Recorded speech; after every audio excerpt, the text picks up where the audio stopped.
दोस्तों, धीरे धीरे जिस तरह पूरी दुनिया में मनुष्यों की आबादी बढ़ती जा रही है, उसी तरह धीरे धीरे धरती पर जंगल भी गायब होते जा रहे हैं। पशु पक्षी जानवरों की कई प्रजातियां ऐसी हैं जो अब धरती से पूरी तरह विलुप्त हो चुकी हैं।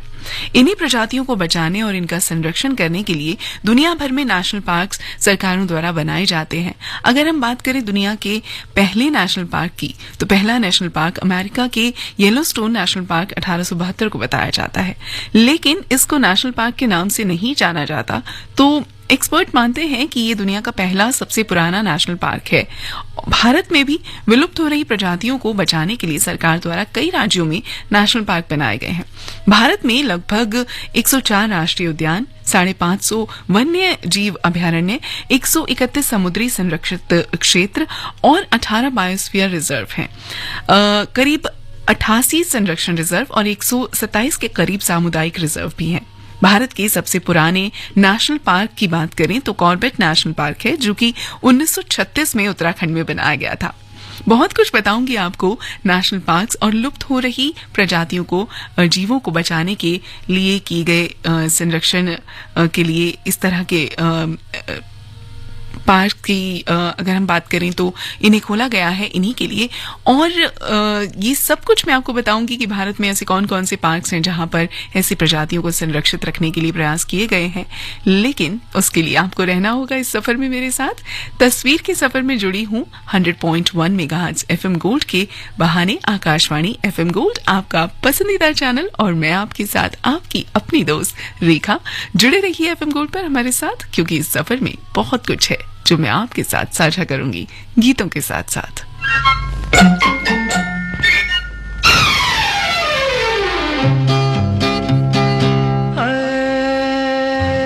लाखों है निगाह में जिंदगी की राह में सनम हसीन जवान, होठों में गुलाब है, आंखों में शराब है, लेकिन वो बात कहाँ हो।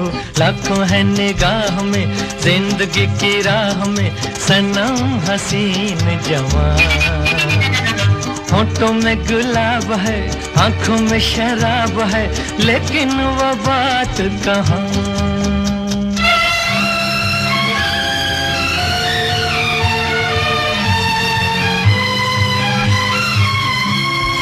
लट है किसी की जादू का जाल, रंग डाले दिल पे किसी का जमाल। लट है किसी की जादू का जाल, रंग डाले दिल पे किसी का जमाल। तौबा ये निगाहें के रोकती है राहें, तौबा ये निगाहें के रोकती है राहें, देखो ले लेके तीर कमान।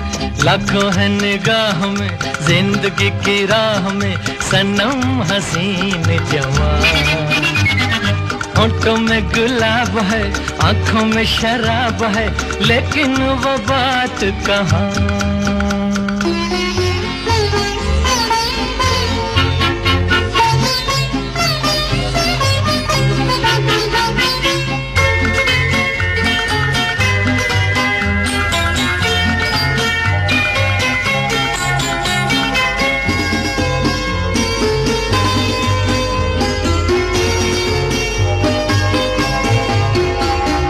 जानू ना दीवाना मैं दिल का,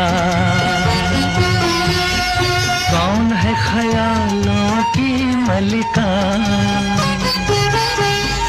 जानू ना दीवाना मैं दिल का, कौन है ख्यालों की मलिका। भीगी भीगी रुत की छाँव तले, मान लो कहीं वो आन मिले। भीगी भीगी रुत की छाँव तले, मान लो कहीं वो आन मिले।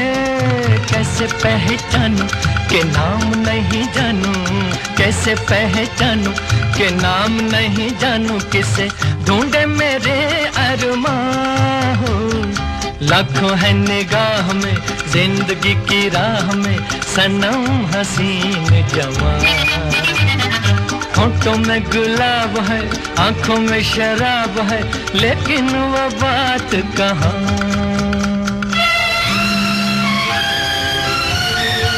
100.1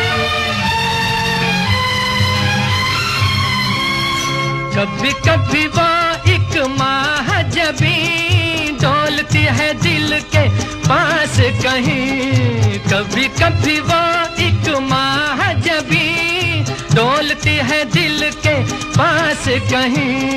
है जो यही बातें तो होंगी मुलाकातें, हैं जो यही बातें तो होंगी मुलाकातें, कभी यहाँ नहीं तो वहाँ है।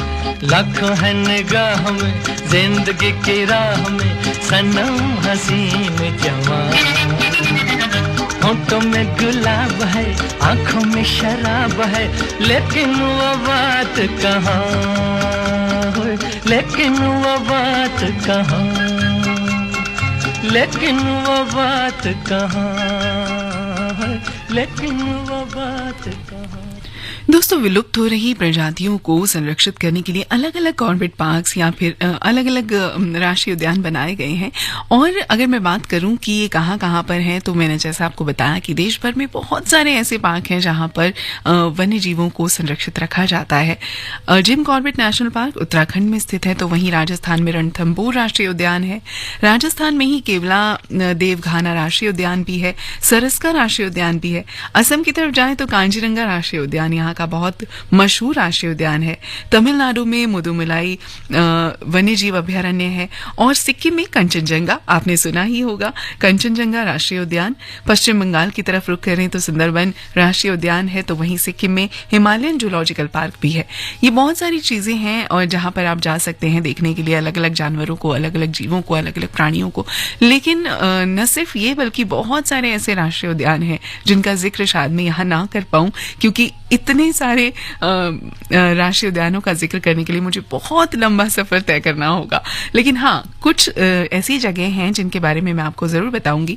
अगर बात करें तो जिम कॉर्बेट नेशनल पार्क की, जो कि उत्तराखंड के नैनीताल जिले में स्थित है और भारत का सबसे पुराना राष्ट्रीय उद्यान है, जो कि मैंने आपको बताया 1936 में स्थापित किया गया था। हेली नेशनल पार्क के नाम से ये स्थापित किया गया था। Jim Corbett national park Himalaya की पर्वत की तलहटी में और रामगंगा नदी के किनारे उत्तराखंड के नैनीताल जिले में स्थित है। इसके साथ ही पौड़ी जिले और रामनगर शहर में भी फैला है। भारत की स्वतंत्रता के बाद पार्क का नाम रामगंगा राष्ट्रीय उद्यान रखा गया था, लेकिन 1956 में इसका नाम जिम कॉर्बेट के नाम पर रखा गया।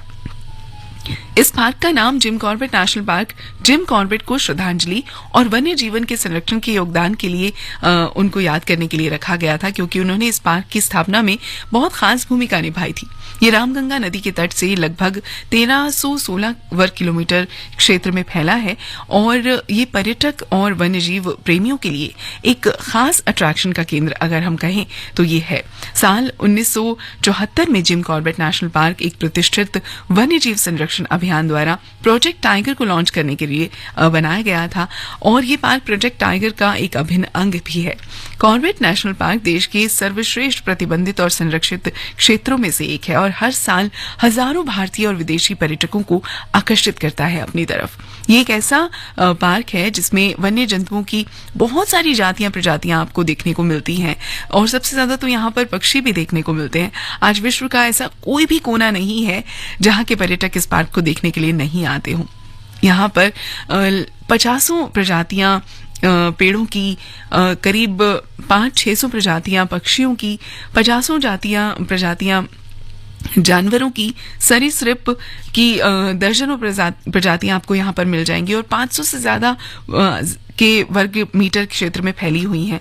और इस नेशनल पार्क की अगर हम बात करें तो पहाड़ियां, दलदली अवसाद, झीलें, नदियां और घास के मैदान यहाँ पर मौजूद हैं। बहुत कुछ है यहाँ पर देखने के लिए, आपको मैं बताऊंगी जरूर। कुछ और भी राष्ट्रीय उद्यानों की बात करूंगी मैं यहाँ पर आज इस सफर में, लेकिन उसके लिए आपको चलना होगा इस सफर में मेरे साथ साथ, और आपको ऐसे नहीं घुमाएंगे हम। गीतों का ये खूबसूरत सफर हम तय करेंगे तस्वीर के बहाने। जुड़े रहिए आपकी दोस्त रेखा के साथ।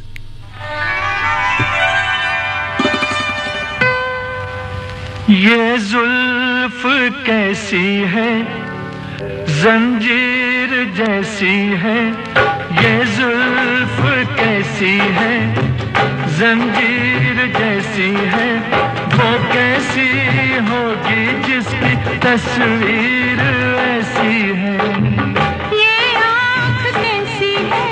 हाय तीर जैसी है, ये आँख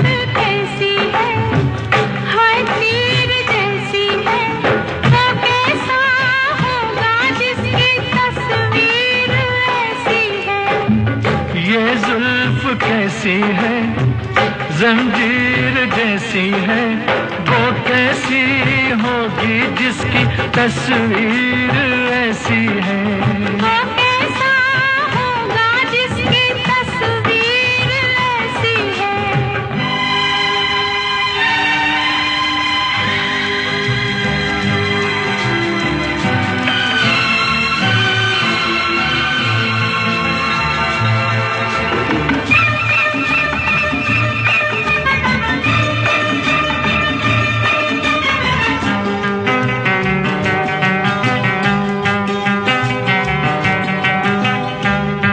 तुम तो मुझे पसंद हो, क्या मैं तुम्हें पसंद हूँ?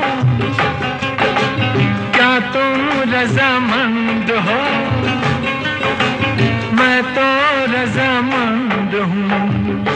बोलो चुप क्यों हो? मैं तुमसे क्या बोलूं, तकदीर कैसी है। मैं तुमसे क्या बोलूं, तकदीर कैसी है। वो कैसा होगा जिसकी तस्वीर ऐसी है। ये जुल्फ कैसी है, जंजीर कैसी है, वो कैसी होगी जिसकी तस्वीर ऐसी है।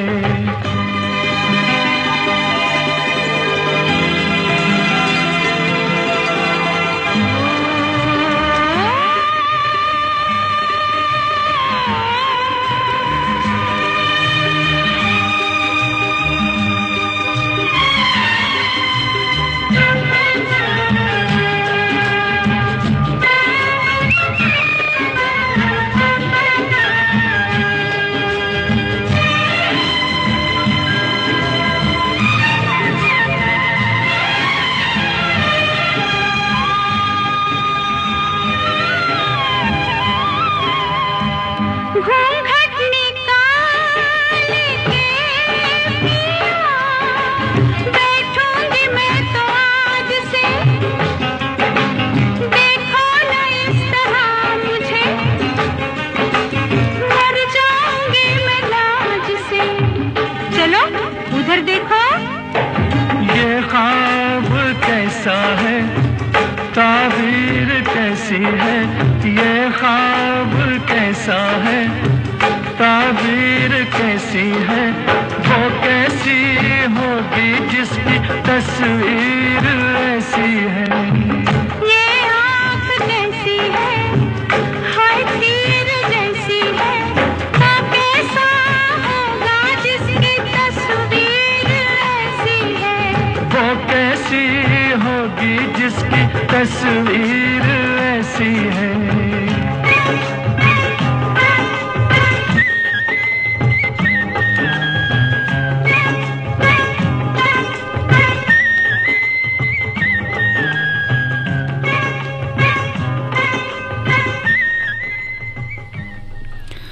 दोस्तों, विशाल हिमालय की तलहटी में स्थित जिम कॉर्बेट राष्ट्रीय उद्यान अपने हरे भरे वातावरण के लिए जाना जाता है।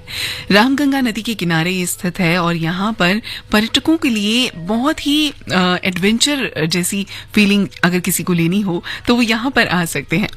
कॉर्बेट वाटरफॉल्स यानी यहाँ पर पानी के झरने, उनका भी मजा लिया जा सकता है। लगभग 60 फुट की ऊंचाई पर स्थित है ये, और पार्क में पिकनिक या कैंप के लिए भी एक अच्छी जगह है ये। बिजरानी और ढिकाला क्षेत्र में हाथी की सवारी आप कर सकते हैं, और इसके अलावा कॉर्बेट नेशनल पार्क में आने वाले पर्यटक कोसी नदी में भी राफ्टिंग का मजा ले सकते हैं। यहाँ पर जो रिजॉर्ट्स हैं वो राफ्टिंग के लिए जो भी जरूरी सामान है, सुविधाएं हैं, वो सब उपलब्ध कराते हैं। जंगल सफारी जिसमें जीप सफारी शामिल है, पर्यटकों को बहुत ही मजा देती है, और यहाँ पर आप अगर जाएंगे तो इसका मजा लेना बिल्कुल मत भूलिएगा। पर्यटक यहाँ पर जो आते हैं वो कोसी नदी के पास जाते हैं, वहां पर फिशिंग का मजा लेते हैं, और बहुत सारी ऐसी ज़रूरतें जो फिशिंग के लिए आपको चाहिए यहाँ पर, वो सब मौजूद हैं, आसानी से आपको यहाँ पर मिल जाती हैं। और यहाँ की अगर बात करें तो यहाँ पर पशुओं के रहने के लिए बहुत ही बेहतरीन स्थान है ये, बहुत ही बेहतरीन जगह है ये। यहाँ आपको एशियाई हाथी, घड़ियाल के साथ कई ऐसी प्रजातियाँ देखने को मिल जाएंगी जो अब लुप्त प्राय हैं या फिर ये कहें कि बहुत ही कम देखने को मिलती हैं। इस पार्क में दिखाई देने वाले जानवरों में बाघ, चीता, हाथी, हिरन, सांबर, पांडा, बार्किंग हिरन, स्लोथ, भालू, जंगली सुअर, घूरल, लंगूर और बहुत सारे बंदर शामिल हैं। इस पार्क में लगभग 600 प्रजातियों के रंग बिरंगे पक्षी भी रहते हैं, जिनमें मोर, तीतर, कबूतर, उल्लू, हॉर्नबिल, बाबिट, चक्रवाक, मैना, मैगपाई, तीतर, चिड़िया, टिट और सनबर्ड। बहुत सारे ऐसे जानवर हैं, किंगफिशर, कबूतर, कटफोड़वा, बतख, न जाने कितने ही जानवर जिनके नाम भी लेना शायद बहुत कम पड़ जाएगा अगर मैं सबके नाम भी लूँ तो वक्त। इतने सारे जानवर, पक्षी आपको यहाँ देखने के लिए मिलेंगे। इसके अलावा यहाँ पर 51 के करीब जो है झाड़ियां मौजूद हैं, जहां पर 30 तरह के बांस और लगभग 110 तरह के पेड़ आप देख सकते हैं। यहाँ की बात करूं तो यहाँ पर बहुत सारे वन्यजीव, पक्षी, स्तनधारी, मछलियाँ, सरीसृप, वनस्पतियाँ, नदियाँ और न जाने क्या क्या खास है जो आप यहाँ पर जाएंगे तो आपको देखने को मिलेगा। और ये बहुत ही खूबसूरत पार्क है जिसे बहुत दूर दूर से लोग देखने के लिए आते हैं। गर्मियों में सफारी का जो वक्त रहता है यहाँ पर सुबह 6:30 बजे से 9:30 बजे तक और शाम को 4 से 6 बजे तक का होता है। और सर्दियों की बात करें तो सुबह 7:30 से 10:30 बजे तक यहाँ पर आप सफारी कर सकते हैं। और इसके अलावा 3 बजे से शाम को 5 बजे तक आप ये कर सकते हैं। यहाँ पर अलग अलग तरह की वनस्पतियां तो आप देख ही पाएंगे। कैंटर सफारी, जीप सफारी और एलिफेंट सफारी का भी मजा आप यहाँ पर ले सकते हैं। तो अगर आपको यहाँ पूरा मजा लेना है इस यात्रा का तो ये सब जरूर कीजिएगा। और आपको बता दें कि इस पार्क में आप पूरे साल यात्रा कर सकते हैं, लेकिन इसकी यात्रा करने के लिए सबसे अच्छा जो वक्त है वो है नवंबर से फरवरी के बीच। सर्दियों के मौसम के दौरान ये सभी जो इलाका है ये खुला रहता है और जिसकी वजह से आप यहाँ ज्यादा से ज्यादा जानवरों को देख पाएंगे। और अगर आपकी यहाँ पहुंचने की बात करूं तो जिम कॉर्बेट नेशनल पार्क हवाई मार्ग से अगर आप जाना चाहते हैं या रेल मार्ग से या सड़क मार्ग से तो अच्छी तरह से जुड़ा है ये देश के अलग अलग हिस्सों से। यहाँ पर पहुंचने के लिए सड़क मार्ग से आसानी से आप पहुंच सकते हैं, क्योंकि कॉर्बेट नेशनल पार्क रामनगर बसों द्वारा आपको देश के अलग अलग शहरों से जोड़ता है। अगर आप ट्रेन से यहाँ पर पहुंचना चाहते हैं तो 2 करीबी रेलवे स्टेशन हैं। रामनगर रेलवे स्टेशन जो कि कॉर्बेट नेशनल पार्क से लगभग 5 किलोमीटर की दूरी पर है, और वहीं अगर आप हवाई यात्रा करके यहाँ पर आना चाहते हैं तो सबसे करीबी हवाई अड्डा पंतनगर हवाई अड्डा है, जो कि कॉर्बेट नेशनल पार्क से लगभग 80 किलोमीटर की दूरी पर है। तो अगर आप एडवेंचर फ्रीक हैं, बर्ड वॉचर हैं, एनिमल लवर हैं तो जिम कॉर्बेट नेशनल पार्क आपके लिए बहुत ही बेहतरीन जगह हो सकता है। जरूर जाइएगा यहाँ पर। और भी बहुत कुछ है इस सफर में आपको बताने के लिए, गीतों के साथ साथ बताती चलूंगी। जुड़े रहिए तस्वीर के इस सफर में मेरे साथ। सुनो सुनाए एक कहानी, जब आती है रुत पे जवानी तब बनती है प्रेम कहानी। प्रेम कहानी में एक लड़का होता है, एक लड़की होती है, कभी दोनों हंसते हैं, कभी दोनों रोते हैं। प्रेम कहानी में एक लड़का होता है, एक लड़की होती है, कभी दोनों हंसते हैं, कभी दोनों रोते हैं।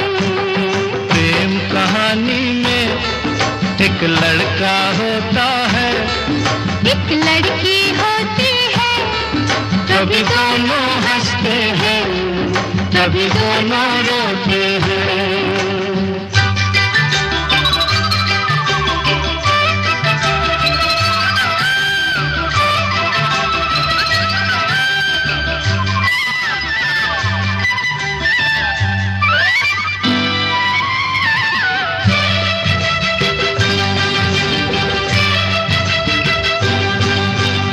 इतनी सी छोटी सी होती है एक चिंगारी, इतनी सी छोटी सी होती है एक चिंगारी, जल जाती है फूक जाती है जिसमें दुनिया सारी। चांदनी रातों में एक दीपक होता है, एक बाती होती है, कभी दोनों जलते हैं कभी दोनों बुझते हैं। प्रेम कहानी में एक लड़का होता है, एक लड़की होती है, कभी दोनों हंसते हैं कभी दोनों रोते हैं।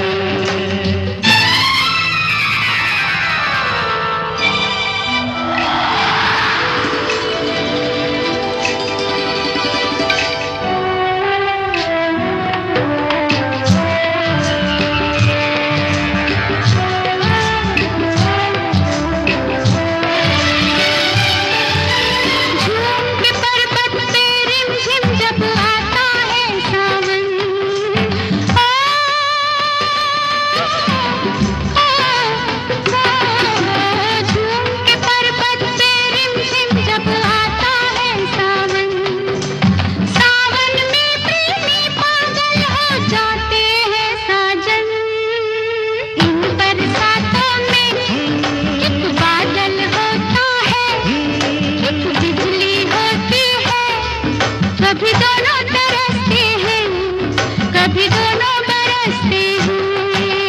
प्रेम कहानी में एक लड़का होता है, एक लड़की होती है, कभी दोनों हंसते हैं कभी दोनों रोते हैं।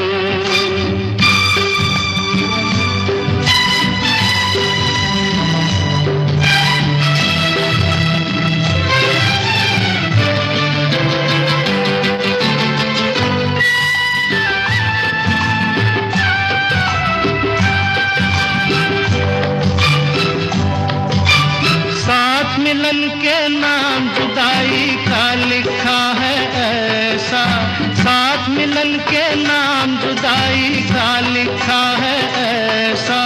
ये जीवन भी खेल तमाशा है एक नाटक जैसा, जैसे नाटक में हो एक राजा होता है, एक रानी होती है, कभी दोनों मिलते हैं कभी दोनों बिछड़ते हैं। प्रेम कहानी में एक लड़का होता है, एक लड़की होती है, कभी दोनों हंसते हैं कभी दोनों रोते हैं।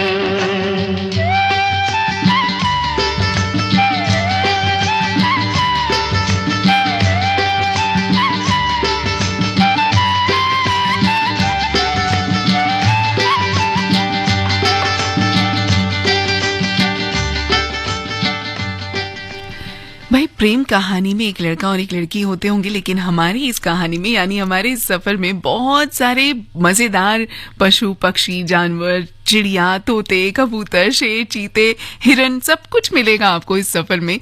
लेकिन हमारे साथ जुड़े रहिए, छोटे से ब्रेक के बाद वापस आऊंगी। जहां भी जाएं सुनते रहें FM गोल्ड। पिछले 9 वर्षों में प्रधानमंत्री नरेंद्र मोदी जी के नेतृत्व में हमारी अमूल्य और समृद्ध विरासत को सहेजने के लिए अथक प्रयास किए गए हैं। इसी कड़ी में एक और अध्याय जोड़ते हुए भारत सरकार द्वारा आयोजित किया जा रहा है इंटरनेशनल म्यूजियम एक्सपो 2023। इस अनूठे आयोजन में होंगे मास्टर क्लासेस, पैनल डिस्कशन और भी बहुत कुछ। 18 से 20 मई 2023 तक नई दिल्ली के प्रगति मैदान में होने वाले इस एक्सपो में प्रवेश निःशुल्क है। पंजीकरण के लिए विजिट करें internationalmuseumexpo2023.com। हिम्मत है मेरे पास, ताकत है मेरे पास, अंधेरों से लड़ने की जरूरत है मेरे पास। मच्छरों को अब सबक सिखा दो, खतरा हो कहीं बटन दबा दो, बल में दिल्ली पुलिस का होगा बैकअप मेरे पास। अगर आप किसी संदिग्ध परिस्थिति में फंसे तो हिम्मत प्लस ऐप में दिए SOS बटन को दबाएं ताकि दिल्ली पुलिस आपकी मदद के लिए उसी समय आपकी लोकेशन पर तत्पर हो। हर लड़की और महिला को सशक्त बनाने के लिए Delhi police 19th self defence प्रशिक्षण समर कैंप 25 मई 2023 से 6 जून 2023 तक आयोजित कर रही है। पंजीकरण की तारीख 8 मई 2023 से 19 मई 2023 तक है। अन्य जानकारी के लिए delhipolice.gov.in या 2652-7699 पर संपर्क करें। दिल्ली पुलिस द्वारा जनहित में जारी।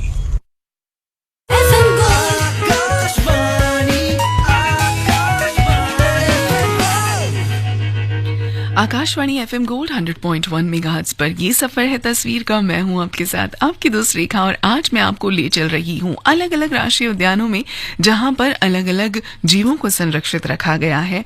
और बात करें अगर हम किस तरफ चले, अब ले चलते हैं आपको पश्चिम बंगाल की तरफ, जहां पर है सुंदरबन राष्ट्रीय उद्यान। सुंदरबन नेशनल पार्क दुनिया के सबसे बड़े मैनग्रोव जंगल के रूप में जाना जाता है। सुंदरबन नेशनल पार्क भारत के पश्चिम बंगाल राज्य में स्थित है और ये एक टाइगर रिजर्व और एक बायोस्फीयर रिजर्व भी है।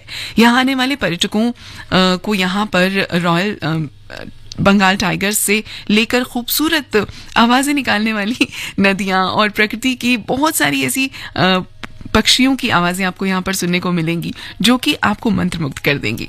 सुंदरबन राष्ट्रीय उद्यान सुंदरबन डेल्टा का अहम भाग है जो कि मैनग्रोव वन और बंगाल टाइगर्स की सबसे बड़ी आबादी के रूप में जाना जाता है। 1987 में सुंदरबन नेशनल पार्क को यूनेस्को की विश्व धरोहर स्थल में शामिल किया गया था। 1966 के बाद से ही तुरंत सुंदरबन एक वन्य जीव अभ्यारण्य के रूप में जाना गया।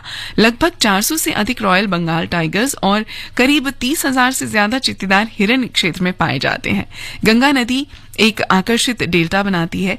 अगर आप सुंदरबन नेशनल पार्क के बारे में जानना चाहते हैं तो इस सफर में हमारे साथ जुड़े रहिए। बताऊंगी आपको बहुत कुछ इस जगह के बारे में, लेकिन इस गीत के बाद।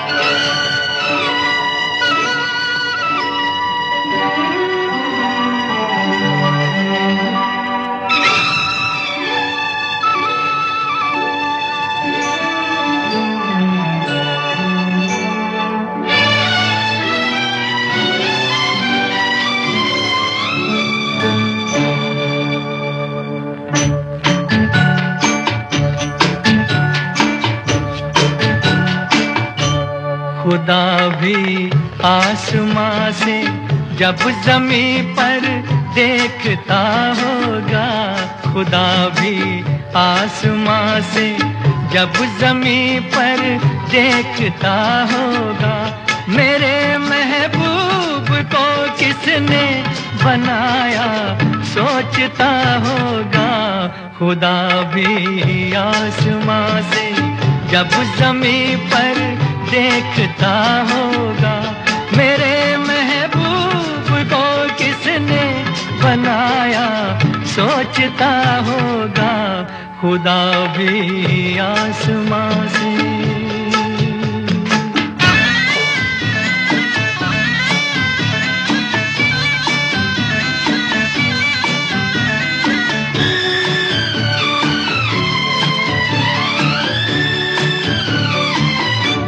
मुसव्विर खुद परेशान है कि ये तस्वीर किसकी है, बनोगी जिसकी तुम ऐसी हंसी तकदीर किसकी है। कभी वो जल रहा होगा, कभी खुश हो रहा होगा। खुदा भी आसमां से जब ज़मीं पर देखता होगा, मेरे महबूब को किसने बनाया सोचता होगा। खुदा भी आसमां से।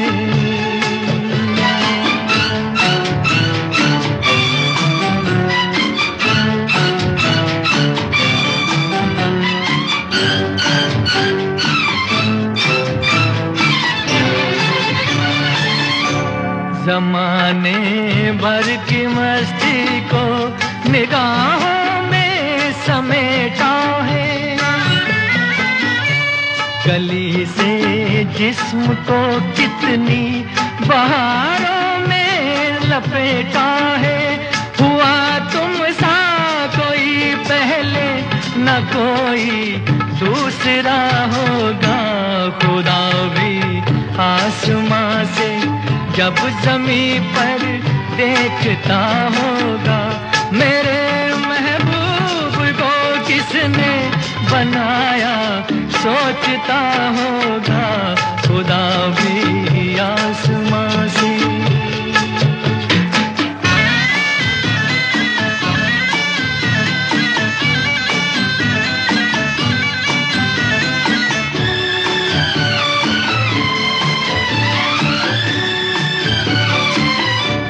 फरिश्ते भी यहाँ रातों को आकर घूमते होंगे,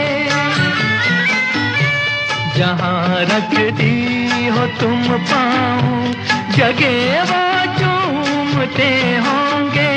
किसी के दिल पे क्या गुजरी ये वो ही जानता होगा खुदा भी आसमां से जब ज़मीं पर देखता होगा मेरे महबूब को किसने बनाया सोचता होगा खुदा भी आसमां से। जी हाँ, आपको भी जब आप इस पार्क में जाएंगे सुंदरवन में तो ऐसा ही लगेगा कि इसे इतना खूबसूरत किसने बनाया। प्रकृति की खूबसूरती आप यहाँ पर देख पाएंगे। सुंदरवन नेशनल पार्क में जानवरों की कई प्रजातियां भी आपको देखने को मिलेंगी, जिनमें किंग क्रेब्स, बाटागुर, बास्का, ओलिव रिडले और कछुए भी शामिल हैं। इन जंगलों में बहुत बड़ी बड़ी छिपकलियां आपको देखने को मिलेंगी। सूअर, चेतीदार हिरन और मगरमच्छ भी आप यहाँ देख पाएंगे और साइबेरियाई बतख भी आपको मिलेंगी यहाँ देखने के लिए। सुंदरवन को खास रूप से दुनिया के बाघों के लिए जाना जाता है। यहाँ पाए जाने वाले बाघों ने खुद को खारा पानी पीने के अनुकूल किया है। रीसस मकाक, फिशिंग कैट्स, चीतल, जंगली सुअर, छोटे भारतीय सिवेट, लेपर्ड बिल्लियां, कॉमन ओटर और ब्लैक फिनलेस पोर्पाइज आदि आपको यहाँ पर देखने के लिए मिलेंगे। डॉल्फिन नदी के पानी में दो तरह के डॉल्फिन, गंगेटिक डॉल्फिन और इरावादी डॉल्फिन पाई जाती हैं, तो आप उन्हें भी यहाँ पर देख सकते हैं। बहुत सारे सांपों की प्रजातियां आपको यहाँ दिखेंगी और न जाने कितने ही सारे अलग अलग तरह के जानवर आप यहाँ पर देख पाएंगे। यहाँ की वनस्पति की बात करें तो बहुत अलग अलग तरह की वनस्पतियां भी आपको यहाँ पर देखने को मिलेंगी, जिनमें कि जंगल में पाम ट्री की प्रजातियां, स्पीयर ग्रास और खगरा घास भी बहुत अधिकता में यहाँ पर मिलती है।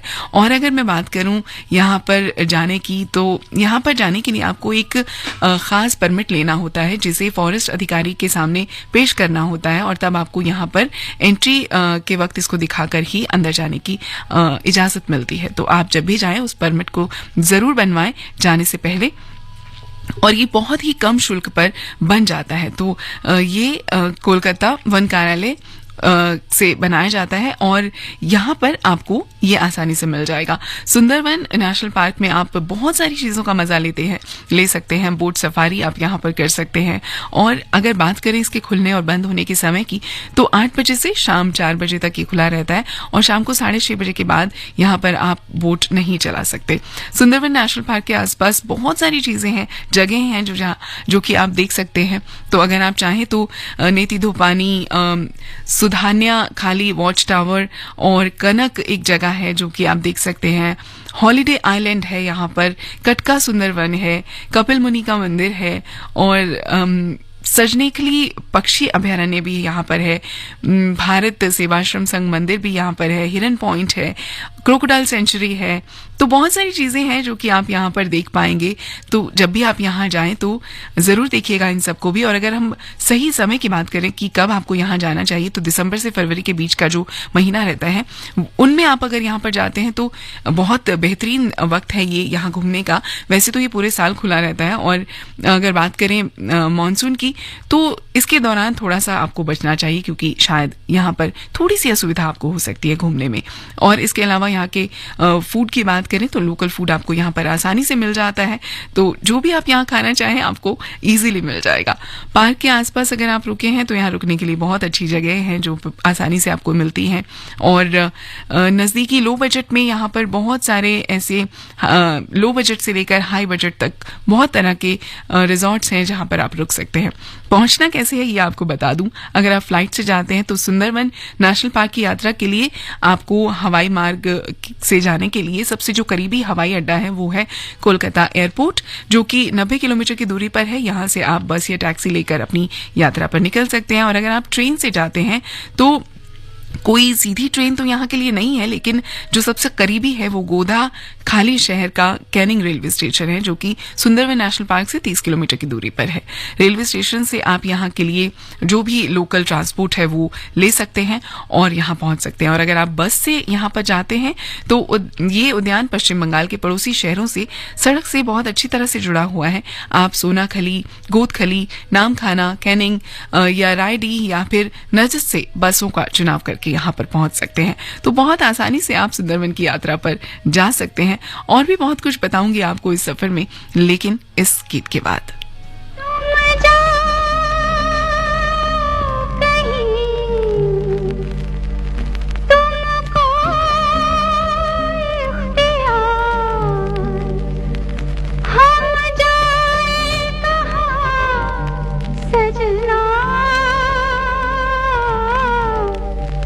हमने तो किया है प्यार, हमने तो किया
पिछले 9 वर्षों में प्रधानमंत्री नरेंद्र मोदी जी के नेतृत्व में हमारी अमूल्य और समृद्ध विरासत को सहेजने के लिए अथक प्रयास किए गए हैं। इसी कड़ी में एक और अध्याय जोड़ते हुए भारत सरकार द्वारा आयोजित किया जा रहा है इंटरनेशनल म्यूजियम एक्सपो 2023। इस अनूठे आयोजन में होंगे मास्टर क्लासेस, पैनल डिस्कशन और भी बहुत कुछ।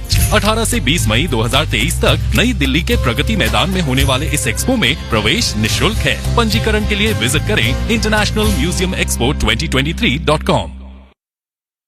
हिम्मत है मेरे पास, ताकत है मेरे पास, अंधेरों से लड़ने की जरूरत है मेरे पास। मच्छरों को अब सबक सिखा दो, खतरा हो कहीं बटन दबा दो, पल में दिल्ली पुलिस का होगा बैकअप मेरे पास। अगर आप किसी संदिग्ध परिस्थिति में फंसे तो हिम्मत प्लस ऐप में दिए SOS बटन को दबाएं ताकि दिल्ली पुलिस आपकी मदद के लिए उसी समय आपकी लोकेशन पर तत्पर हो। हर लड़की और महिला को सशक्त बनाने के लिए Delhi police 19th self defence प्रशिक्षण समर कैंप 25 मई 2023 से 6 जून 2023 तक आयोजित कर रही है। पंजीकरण की तारीख 8 मई 2023 से 19 मई 2023 तक है। अन्य जानकारी के लिए delhipolice.gov.in या 2652 7699 पर संपर्क करें। दिल्ली पुलिस द्वारा जनहित में जारी। और अब ब्रेक के बाद एक बार फिर से स्वागत करती हूँ आपका, और जल्दी से आपको एक और उद्यान की सैर करा दूं क्योंकि वक्त अब बहुत कम बचा है। ले चलती हूँ आपको कांजीरंगा राष्ट्रीय उद्यान। भारत के सबसे लोकप्रिय पर्यटक आकर्षणों में से एक है। 378 किलोमीटर के क्षेत्र में ये फैला है और ये गोलाघाट, कार्बी आंगलोंग और नागांव जिलों को छूता है, जो भारत में असम राज्य के हिस्से हैं। ये विश्व मानचित्र पर एक बहुत ही खास जगह रखता है क्योंकि ये दुनिया के एक सींग वाले गैंडों की 2/3 आबादी का घर है। अलग अलग तरह के जानवरों जैसे बाघ, हाथी, जंगली जल भैंस, पूर्वी दलदली हिरन और बहुत तरह के अलग अलग जीवों को यहाँ पर संरक्षित किया गया है।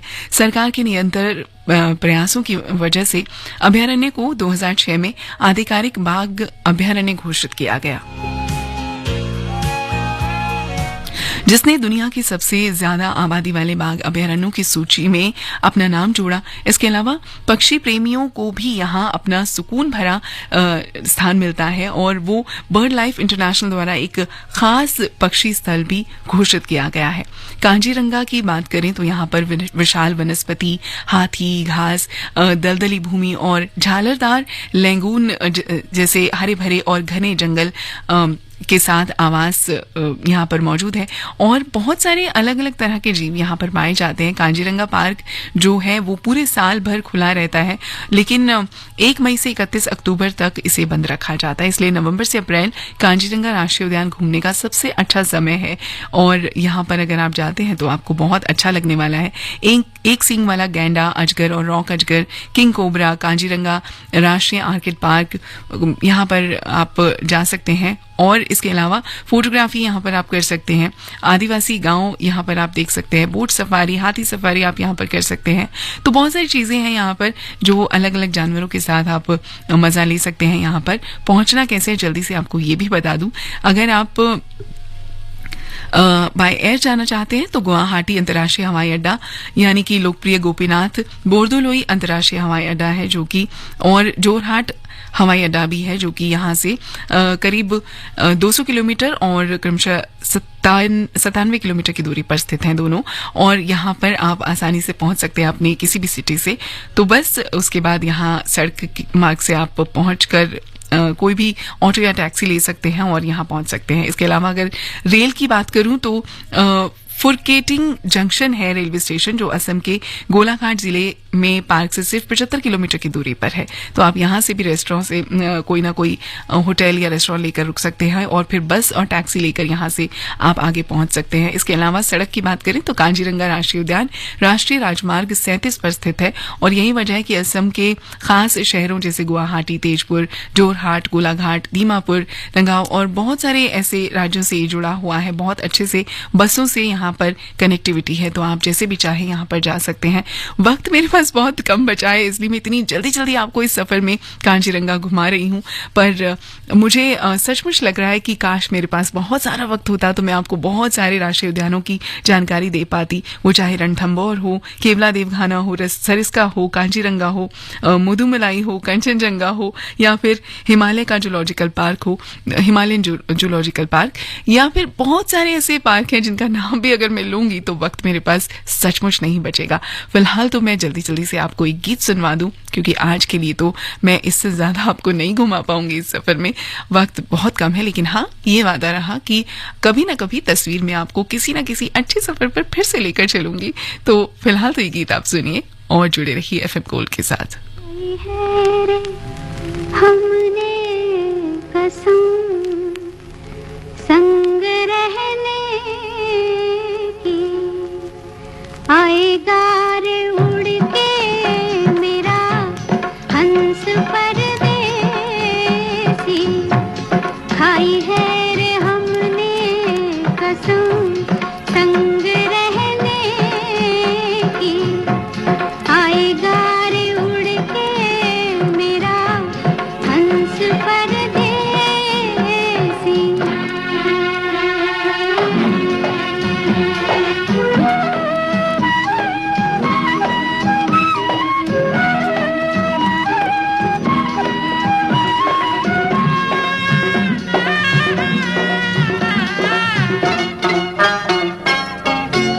पहला मिलन मोसे नहीं रे सजन का, रहेगा सदा मिलना धरती गगन का।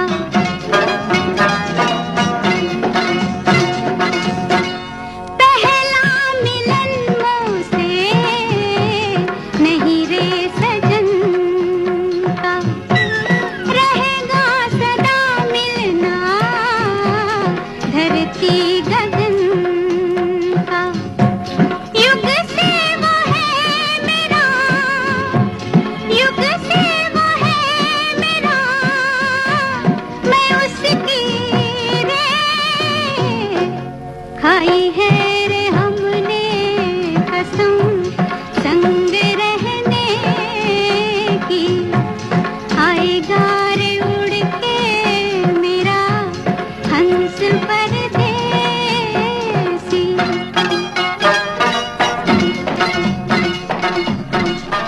दोस्तों, आज नेशनल पार्क्स के सफर में जहां पर हमने बात की अलग अलग इंडेंजर्ड स्पीशीज की, यानी लुप्तप्राय जीवों की प्रजातियों की, और उनको संरक्षित करने के लिए बनाए गए पार्कों की, फिलहाल इस सफर में इतना